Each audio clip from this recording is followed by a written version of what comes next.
You Hello, too. nice to see Wonderful to see both of you. You're a handsome couple. Oh, What can I say? You know, I was going to introduce you as welcome to the United States from England, but you, to me, you are world travelers. You know, every time I turn around, you're somewhere else. So, but I really appreciate chatting with you this morning. And it's good to see you looking good, Bob. Well, thank you. Thank you. You know, one of the things that I like recently in this hobby is the different ways people are exhibiting. And you've got an exhibit here that is really unique. I've never seen this done with smaller specimens. Tell me about that. This was a brainwave which happened a few months ago. Yes. Late last year, and we designed these stands and thought they'd be perfect to display miniatures. Yeah, And we themed them. We can have a look at the themes in a minute. Smithsonites, pyromorphites, lead minerals, and we have gems over there. And you know, when you've got it together, it's just fabulous. Yeah, yeah, it's a wonderful little idea. Yeah. No, this is the same idea. Same idea, with but gem crystals. these were gem crystals. Yeah. So, you know, All right. section of tourmalines. Look at that. You know, people who collect a species like tourmaline, they could do that and have a whole bunch of them all in one place. Well, this is very popular, as you know, with the Asian market. Certainly, the Japanese collect miniatures, and yeah. you know, this is Yeah, extremely popular. Space is a big problem sometimes for those folks. It is. Wonderful. All right, great idea. So this year at the show, we bought two very big collections, one in New York and one in Germany just before Christmas. So we have a fabulous selection of classics and I mean, some new finds, which yeah, we'll there are get things to. here that just blow me away. Wonderful things. You know, everybody loves golds and silvers, and those you've got a great display of silvers here. This is one that we're very proud of. Look at this for Oh, look at a that. super fine Kongsberg. It is Kongsberg? Yeah, it's Yeah. wonderful. And you know, I originally sewed this about over 20 years ago. Really? Yeah. We bought a big collection in Germany, and this was one of the best pieces in it. And it's always nice to see things like this come back. Yeah, You know, yeah. it's a wonderful specimen. Yeah, that fits the show theme this year. It was classic. Yeah, for absolutely. sure. Yeah. Yeah, wonderful. I was looking at the big one there, of course, but that's really a winner. Yeah, this And is so is this. this is wonderful. Yeah. You know, for a Gosh. superb Kongsberg. Yeah. And feel the weight of it. It's Yeah. this is one of my favourite mineral specimens that You're we've kidding. ever had. With all this Yeah. wonderful, you're kidding. Let No, me this see. is great. You know, look at the shape of that. You couldn't you couldn't design it. You know, this is something very rare. It's from the Pribram mine, Czech Republic, and quite possibly the finest one ever found. Look at that. We've seen bigger, but the shape is exquisite. Yeah. Wonderful. And this is another Kongsberg. Oh, look at the cubes. Look at the Yeah. crystals. It's a very well Yeah, crystallized. that's rare. Yeah, that's a really rare piece. Very unusual to get such well-formed, sharp Yep. silver crystals, Yeah. and you know, this is nice. You know, one of the big Boy. I think one of the big mistakes today, people overclean minerals, and you know, this has beautiful original patina. Yeah. You That's know, and important. we enjoy it that Yeah, way. absolutely important. It's the way it should be. Yeah. One of the exciting things that obviously we're involved in is are our mines. Oh, You yeah, know, we're very yeah. well known for operating specimen mines, Yeah, and but what you're getting from this mine is so gemmy. it's just so beautiful. good. Yeah. Yeah, I've collected Weardale fluorites since my first one was in like 1948 or something like that, 47, and it was cloudy. I got it because it fluoresced. Hooray, you know. But these are gemmy. They're wonderful. No, that's great. And you know, over the last few years, the Diana Maria mine is the start of her where mine. did you and come up with that name? well, my wife said she always wanted her own mine. So I have the only wife in the world, I think, that really wanted to have her own mine. So she picked a good one. she did, yeah. Boy. So from outcrop, you know, that's our main adit there, and that now goes back about 300 feet into the hillside, and we've started to get incredible quality fluorite specimens, super gemmy. you know, the quality is just outstanding. You know, collectors don't realize today the amount of money and cost that people are like you are investing in extracting minerals. I mean, that's, you know, a huge amount of money. And this is our latest find. This is a pocket we called the heavy metal pocket. Yeah, I was going to say this is a little different. Yeah. Well, it's the first time we've ever had the gem twins on the galena crystals. Okay. So we're very, you know, we're very pleased really with that. Nice piece. One of the, you know, one of the pleasures is just occasionally Look pulling at out this. something Look like at this. that. Look at the gemminess of that. Penetration twins. Wonderful. And this was out of the Papa pocket, which Now was a that's- small pocket discovered by Diana's father, Peter. Oh, okay. So we named it the Papa pocket, but the quality is just extraordinary. Yeah, that's 2 generations at least, with these coming in and then these coming in later. Yeah, and what we see is the really gemmy ones are always the twins, Yeah, which is wonderful.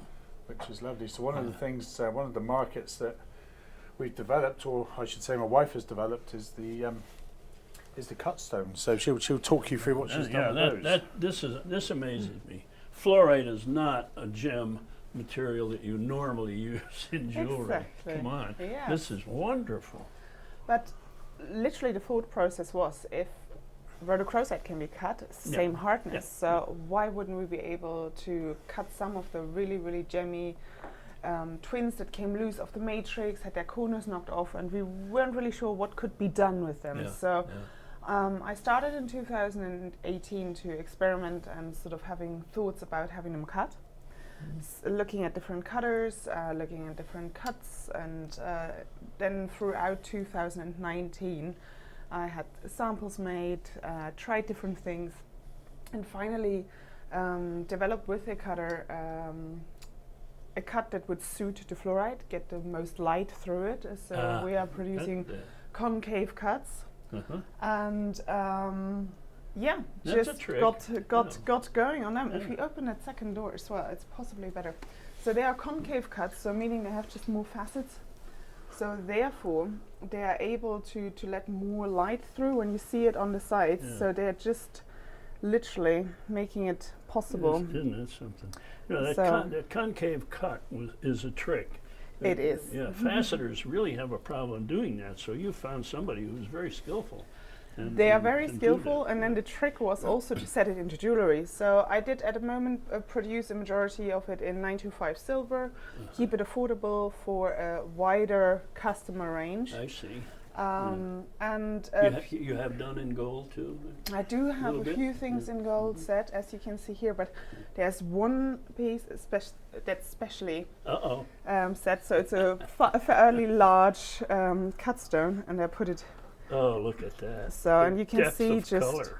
Wow. how nicely this is set and how nicely it reflects the light, even in this light.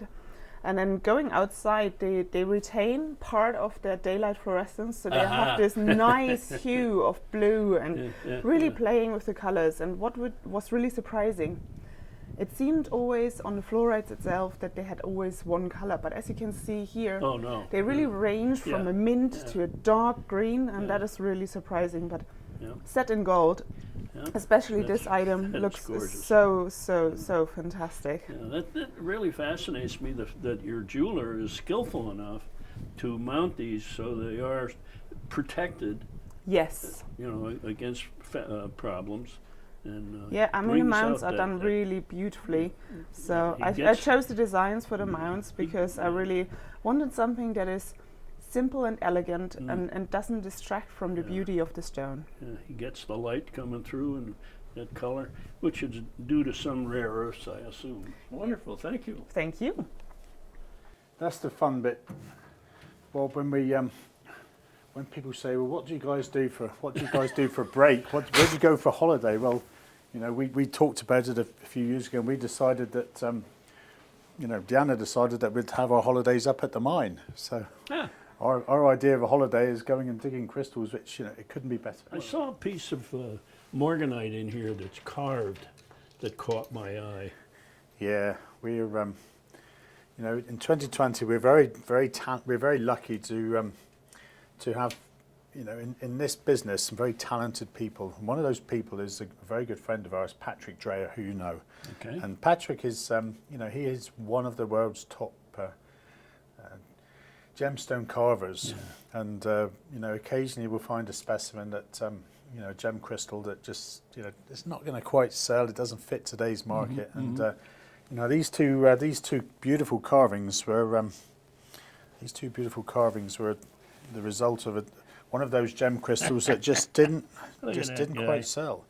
And look at this. So Yeah, this is out of a gem morganite crystal, which was beautifully zoned. It had the original crystal was about 5 kilos. Wow. It had a beautiful pink core of gem morganite, That's and something. this is the white beryl that was surrounding it.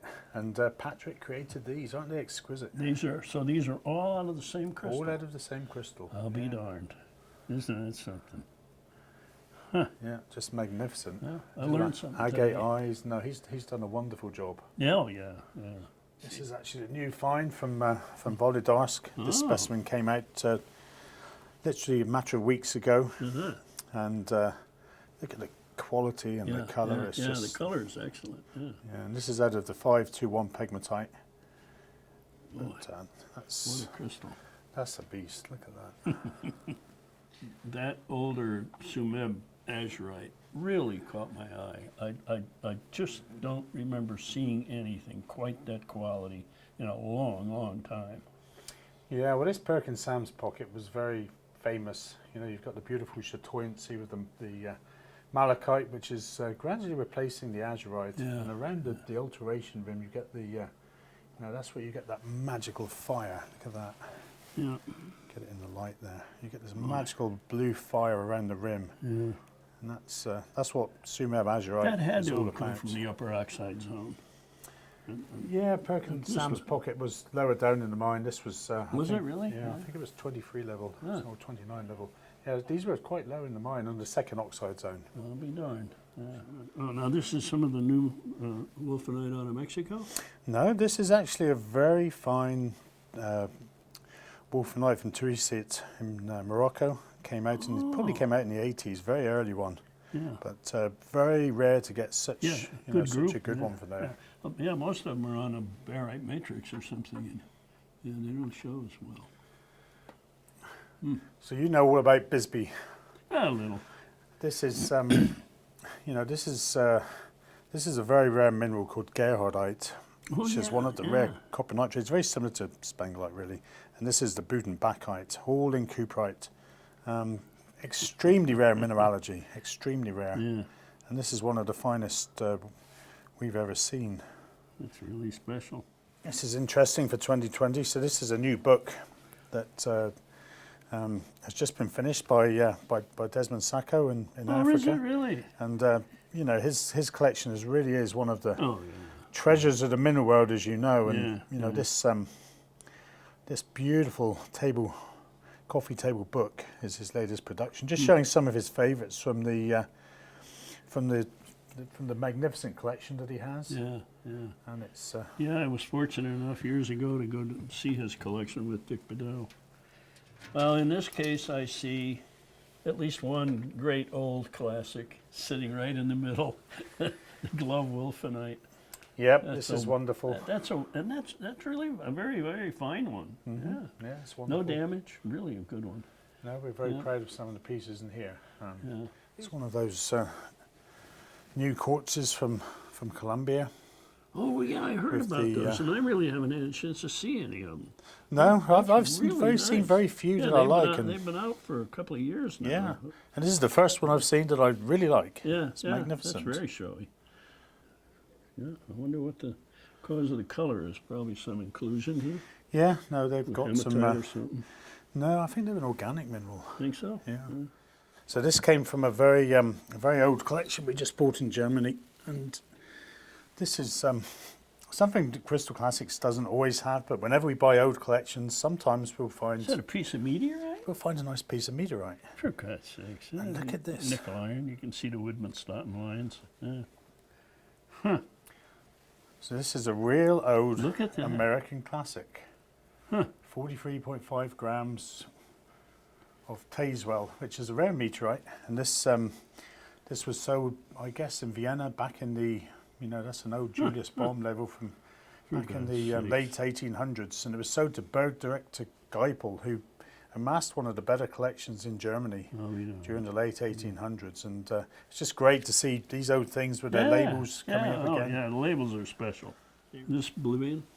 Yeah, it's a super Bolivian one. Yeah, wonderful crystals, bornonite. Yeah, they're the ones that are coming out of there are really exceptional. This is a really good one. And it's nice because it's the matrix is fibergite. Is it really? Mm-hmm. Yeah. I don't think I ever heard anyone mention about the label before, or the matrix. Huh. This is really exceptionally crystallized. Yeah, that is one What of a the hardest piece. things to get in the world of mineral collecting. I really don't think I've ever seen a better one. No, not for the There aren't size. very many that you see anyway, but that is very exceptional. Huge hopper crystals. Yeah, What a specimen. Yeah, it really is. It's anyone who is a native element collector has to have one of these. Really. Yeah. No, this is something that in 30 years I've not had a better one for the size. So get that for a totally pristine That's sweet. Slovakian aragonite. Yeah. Just wonderful. Yeah, you sure don't see aragonite in that crystal form very often. This is a great thing from Germany. Crystallized native bismuth. For gosh sakes. Yeah, and original. I always say one of the problems in today's market, things get over cleaned, and we've left this natural, and good, it's you can see. I don't know that I've ever handled a crystallized bismuth. No, they're pretty rare. And again, it's nice because it's pristine. Nobody's tried to clean all the coating off or anything, and we like to keep them Wonderful. natural. Before the periodic table of elements was fully developed, scientists only knew of a few elements, and bismuth was one of them. It was one of the native elements that they were able to recognize. And this came from a very famous mine, very famous find in Schliemann. I think it was early 70s. Wonderful. And, Gang Opal was the level where they came out of. And what we're going to do is we're going to finish, Bob, with a sneak preview of a new find, which we're not going to release here at the show. Now you know why I do this job. I get to see things. You get to see things, yeah. And we're really excited with this. They're magnificent. So we filmed them previously as they arrived here in Tucson, because they were shipped straight to Tucson to me, and from Brazil. Okay. And it's a new tourmaline find, and we bought Crystal Classics, bought the whole pocket. And Laura McGaw was there, and she was there as we unwrapped, and the eureka moment happened as she pulls out one or two of these specimens, and that'll be interesting to see what you think. Okay. So Lauren got to see these first. I'm She jealous. got to see. I'm Yeah, jealous. she was. But, now that we have the hosting on this now is the Beauty and the Beast. I'll let you figure out who the Beauty is. Well, Lauren hasn't seen them cleaned yet, so okay. we've just had them cleaned, and Look at that. we're really proud of these. Jeez. Jonas Mine revisited. It's incredible, isn't it? I've Yeah. never seen colours quite like this. No. Ooh. Superb termination. Typical striations.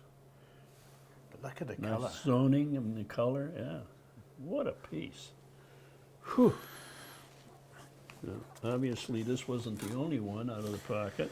No. Will be interesting once we get them all cleaned and trimmed, and we'll see what we actually have. But this is the first. We cleaned up two now just to see how they come up. And Do wow. me a favor, don't cut that. Yeah, Diana, no cutting. Yeah, no, they remain. They deserve to remain as they are. They do. That's my I agree. feeling. And this is a very special little thing that Diana. It's not often Diana sees something that she really likes, and this one was. A little bit of matrix there. Wonderful. What a jewel. For sure. Huh. I'm envious. That's great. Well, thank you for showing me those. It's a pleasure. No, I may start collecting again. It's never too late. Yeah. Hey, and thanks so much. Yeah. A tour of the world with you, and I appreciate it very much. Diana, Well, it was a wonderful. pleasure to see you again. I'm envious of both of you. Next time you're going to go dig, take me with you. Of course, no problem. We put you to work in the mine. I would. I would, Yeah. absolutely. Hell, I'm not old enough that I can say no.